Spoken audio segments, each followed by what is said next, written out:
Là, on est dans une bande débroussaillée de sécurité et la prise en compte du paysage permet de garder des sujets d'intérêt remarquables. Là, on a un bon compromis entre gestion, paysage et biodiversité.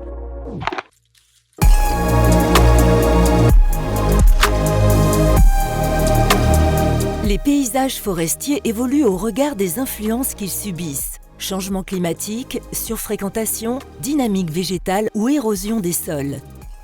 Comment inclure la préservation des paysages dans la gestion courante des forêts? Départ avec l'ONF pour une randonnée pédagogique au cœur de la forêt domaniale des Calanques. Tu as les deux cantons de la forêt domaniale des Calanques. On fera un arrêt au col de la Gardiole.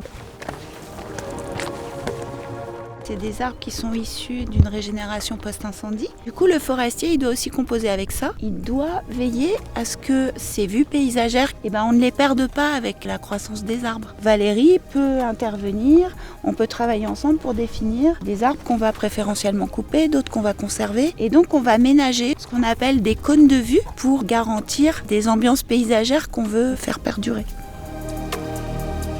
L'ONF œuvre aux côtés des forêts privées, des collectivités, des parcs nationaux et des parcs régionaux pour mener des actions concrètes pour préserver la biodiversité et les paysages forestiers. Donc là, on arrive sur le col de la Gardiole, qui a fait l'objet d'un projet de renaturation et de valorisation paysagère.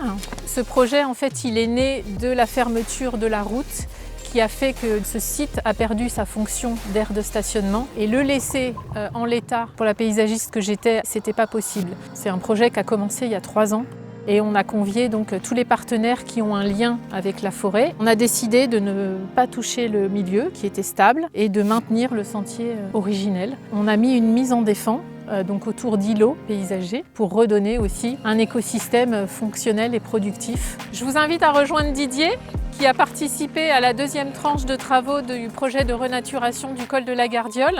Bonjour Didier. Bonjour. Bonjour tout le monde.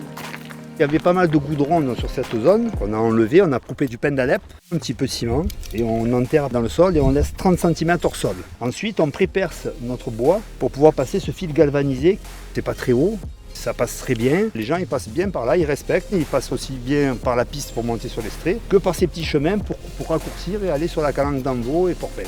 Depuis la mise en défend, on a des retours des randonneurs qui voient aussi évidemment un petit peu de végétation qui revient ici ou là. Un site comme celui-là, on le suit photographiquement dans le cadre de l'Observatoire.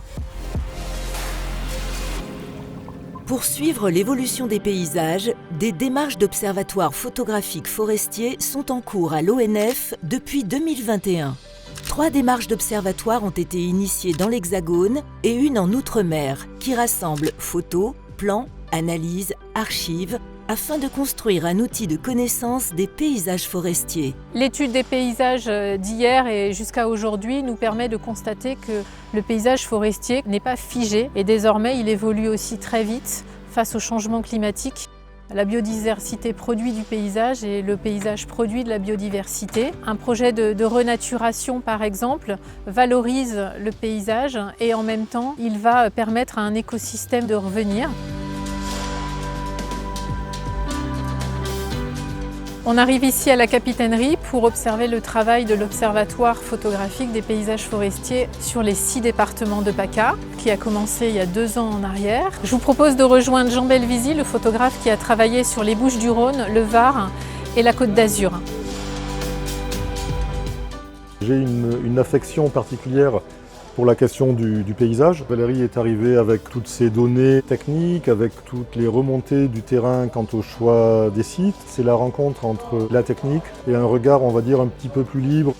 Cette photo, Jean y a vu une lecture artistique. Je l'ai partagée avec les techniciens forestiers. On y a trouvé un intérêt en termes d'observation au changement climatique et des semis de pins qui viennent au premier plan. L'idée, en tout cas, de cet observatoire, c'est aussi de mutualiser, de permettre ces retours d'expérience et ces actions et de montrer que les paysages sont en mouvement.